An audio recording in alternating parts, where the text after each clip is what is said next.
এই কথার উপরেই দুই চারটে কথা। মানুষের যদি সৎ নীতি থাকে, তাদের আদর্শ সৎ থাকে, তাই তুমি যতই চার চাকায় করে মিডিয়া করো না কেন, আমাদের রশিদ, আমাদের এইসব মিডিয়ারা এদের রাস্তার মাঝায় কিন্তু বাইকে তেল শেষ হয়ে যায়, কিন্তু টোটাল পশ্চিমবাংলার মানুষ, পশ্চিমবাংলার যে কোনো জায়গায় যদি রশিদ যায় বলবে এটা আইএসএফ বাংলা। কোনো মায়ের লাল নেই বলে দেখাতে পারবে না পশ্চিমবাংলায় আমি অমুক টিভি, আমি অমুক টিভি, আমি অমুক টিভি। বাচ্চা ছেলেটা যেখানে যাবে এক কথায় চিনে নেবে যে এটা আইএসএফ বাংলা, এটা সুবিদ, এটা শাকিরুল ভাই, এটা আমাদের ওই রাজীব ভাই। পশ্চিমবাংলা গর্ব করে যে কোনো জায়গায় যাবে এক চান্সে চিনে। কেন? এরা সততার সাথে কাজ করে, এদের কাছে চার চাকা নেই, ভাঙা বাইক আছে। আর একজন তো সেদিন বলছিল, বলে ভাই আমি পেট্রোল পাম্পের কাছে এসে আমার তেল শেষ হয়ে গেছে, জিও নামটা আমার মনে নেই। আমি সাথে সাথে এসে 200 টাকা, কতটা সৎ। যদি অন্য কোনো কেউ হতো সে তো ভুলেই যেত, সে আবার 2-3 দিন পরে এসে দেখি যে আমার টাকাটা ফেরত দিচ্ছে। ভাই তুমি আমার তেল ভরতে যে টাকাটা দিয়েছিলে সেই টাকাটাই তোমার ফেরত দিলাম। এটাই বাস্তবে বলছি। তার যদি প্রয়োজন থাকতো সে যদি আজ 200 টাকা আমার ফেরত দিতে পারে, অন্য কোনো খারাপ খবর করার জন্য তার যদি 10,000 টাকা দাও সে ফেরত দেবে, এটা আমি আশা করে বলতে পারি। তার টাকার প্রয়োজন নেই। যদি টাকার প্রয়োজন থাকতো তাহলে এই সততার প্রমাণ সে দিত না।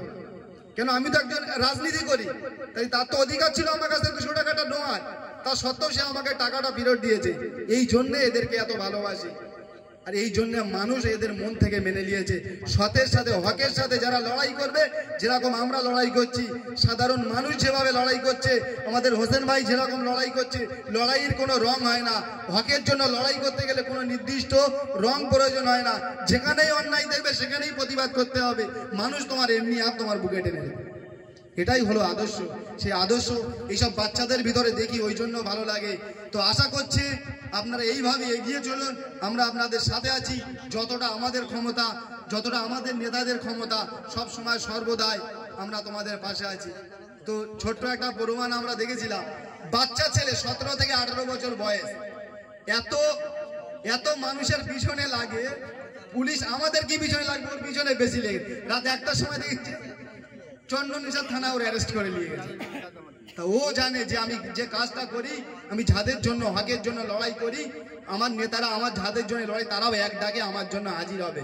এটাও গর্ব করে বলতে পারবে। কি ঠিক তো? সেই জন্য ওরাও লড়াই করতে সাহস পায়, হকের জন্য খবর করতে সাহস পায়।